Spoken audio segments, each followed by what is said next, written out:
The couch smelled of stale coffee and regret, its frayed upholstery digging into my back as I lay there, staring at the ceiling fan's lazy spin.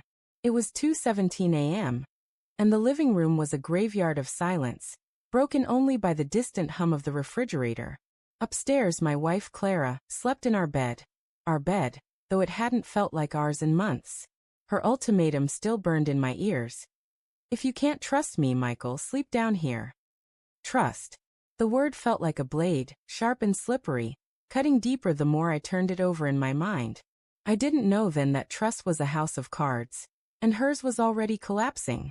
The argument had erupted after dinner, sparked by a text that lit up her phone as we cleared the plates. She'd snatched it away too quickly, her laugh too bright, her excuse, a work group chat, too thin. I'd seen the name flash across the screen. Elliot. Not a colleague. Not a friend I'd met. Just a name that had been creeping into our life like damp rot. Mentioned in passing, dismissed with a wave, but always there, lingering. When I asked who he was, her eyes had darted to the side, and her voice had sharpened. You're paranoid, she'd said, slamming a dish into the sink. Sleep on the couch if you're going to act like this.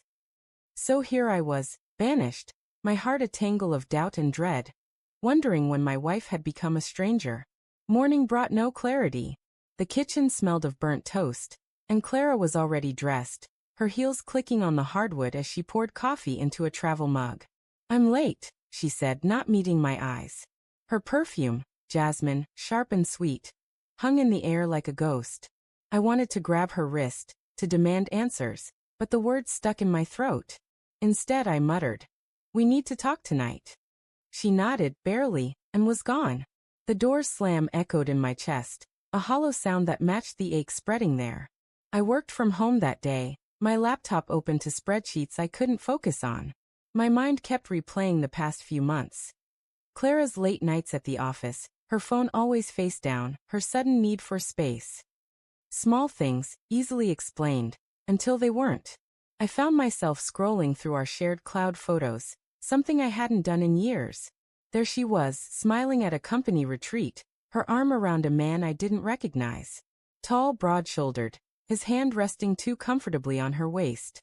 The caption read, "Team bonding." But the look in her eyes, bright, unguarded, felt like a punch to my gut. I zoomed in, searching for clues, hating myself for it.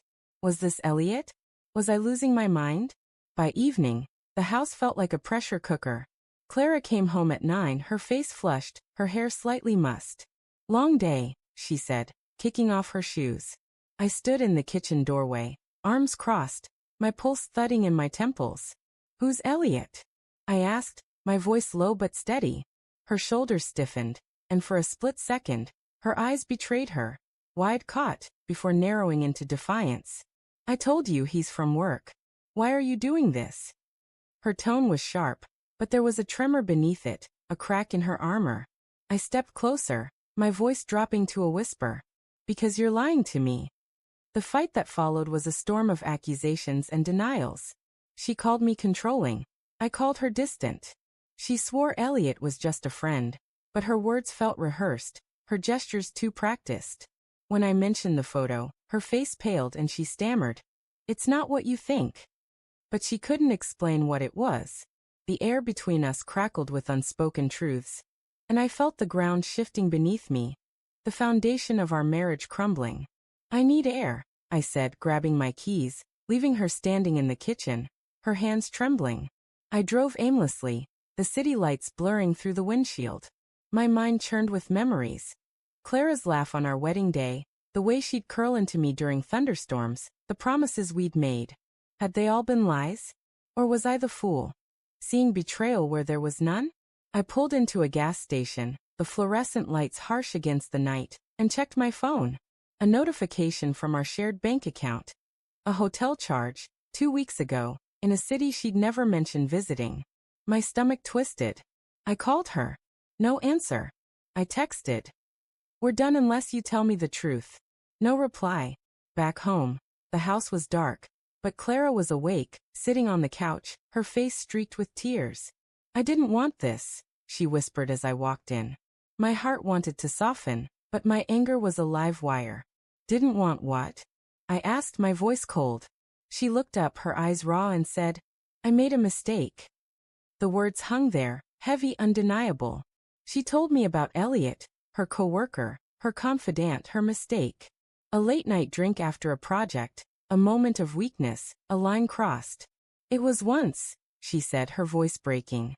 I love you, Michael. I swear it. But love felt like a foreign language now, when I no longer spoke. I thought of the hotel charge, the late nights, the lies piling up like unpaid bills. Once, I said, my voice rising. Then why hide it? Why lie? She had no answer, only sobs, and each one felt like a nail in the coffin of our marriage. I wanted to scream, to forgive, to rewind time. But the truth was a wound too deep. I can't do this, I said, my voice barely audible.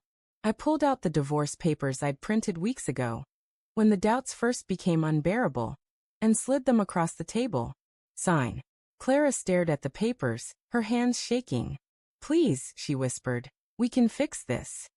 But her plea was a hollow echo, drowned out by the betrayal that now defined us. I didn't trust her tears, didn't trust her promises. Sign. I repeated, my voice hard, though my heart was breaking. She looked at me, searching for the man who'd once loved her unconditionally. But that man was gone, buried under months of suspicion and pain. With a trembling hand, she signed, her signature a jagged scar on the page.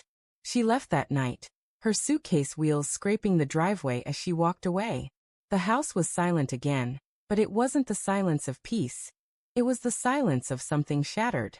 I sat on the couch, the divorce papers in my hand, and felt no victory, only loss. Then my phone buzzed. A message from an unknown number. You deserve better. I'm sorry. Attached was a photo, Clara and Elliot, laughing in a hotel bar, timestamped 2 nights ago. Not once. Not a mistake. A choice. I stared at the photo, my chest tight with rage and grief. The fan above me spun, indifferent, as I realized the truth wasn't just a betrayal, it was a theft. She'd stolen my trust, my love, my future. And yet, as I sat there, alone in the wreckage of our life, I couldn't help but wonder. Had I failed her too? Had I missed the signs, not of her infidelity, but of her unhappiness? The question hung in the air, unanswered, as the night stretched on, cold and unrelenting.